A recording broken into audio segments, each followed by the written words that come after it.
Well, we've arrived at day 13 of our Seeing Jesus challenge, and today we read about Mary and Martha and how Jesus came after their brother Lazarus had passed away and called him out of the grave, brought him back to life, and resurrected him.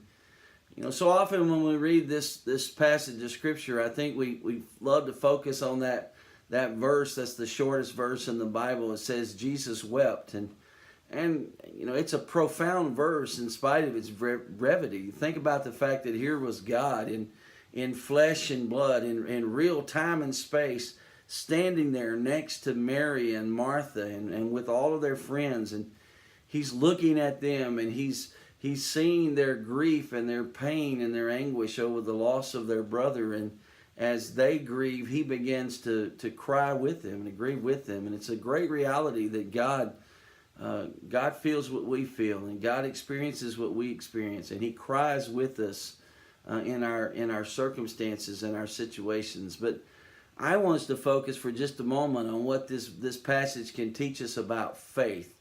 Because I think the first thing it can teach us is this: our circumstances, the situations of our lives, can create a crisis of faith for us. You know, we love to talk about trusting God and depending upon God and relying upon God and believing in God, that God can do anything.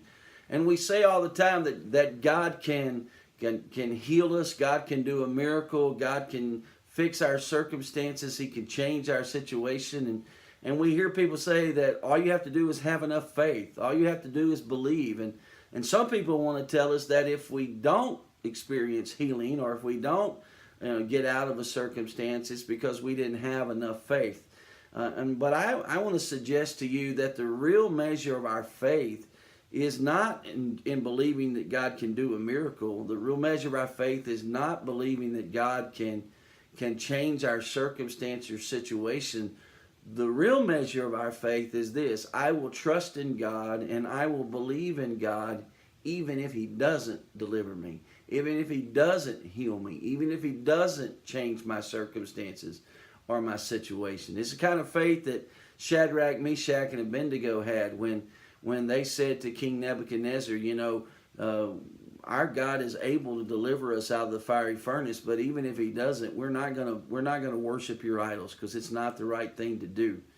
And you know, yes, it takes faith to believe that God can do a miracle, but I think it takes even more faith to believe that even if God doesn't do the miracle, he's still God and he's still in control, and I still need to trust him and believe in him. So many people have a faith in God until something in their life doesn't go right and it doesn't happen the way they want it to happen, and then they walk away and they lose their faith, and they don't want to believe in God or trust in God anymore. Martha obviously wanted Jesus to be there so her brother wouldn't die, but the fact that he died didn't change her belief. She still believed that Jesus had the power and the ability. And even if he didn't do anything in that moment in time, she believed him to say, enough, I trust you for eternity. And that's the way we need to be. We need to not let the circumstances determine our faith. We need to have faith in God regardless of what happens in our lives. And then we also need to understand this: God's work is not limited to my faith. Jesus did miracles for those people who had no faith, and he did miracles for people who had questionable faith. And so the question is not how big is my faith or how big is your faith. The real issue is this: how big is our God? And do we really believe that God is big enough that in spite of whatever happens, he's still going to accomplish his purposes, and he's still going to do in us whatever he wants to do for his glory and his honor?